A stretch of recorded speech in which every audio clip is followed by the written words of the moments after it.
অনেক জায়গায় পৌষ সংক্রান্তির সময় ঘুড়ি ওড়ানো হয়, বা অনেক জায়গায় সরস্বতী পুজোর সময় ঘুড়ি ওড়ানো হয়। আমাদের এখানে সরস্বতী পুজোর সময় ঘুড়ি ওড়ানো হয়, পৌষ সংক্রান্তির আগে থেকে ওড়ানো শুরু হয়ে যায়, বাট সরস্বতী পুজো আমাদের এখানে মেন।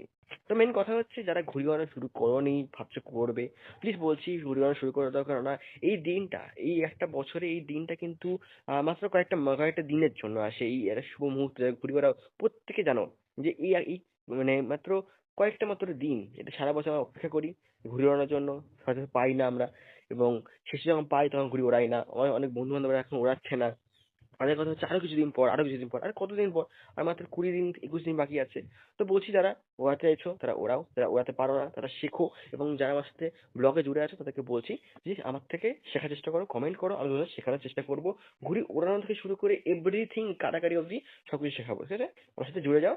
আর আমাদের 21 দিন কিন্তু শুধুই গাইড ব্লগ আসবে, তারপর অন্যান্য ব্লগ শুরু হবে। তো 21 দিন প্লিজ আমার সাথে অ্যাড হয়ে যাও, সাবস্ক্রাইব করে রাখো, লাইক করে রাখো, সেভ করে রাখো। দেখা হচ্ছে তোমার সাথে লং ভিডিওতে।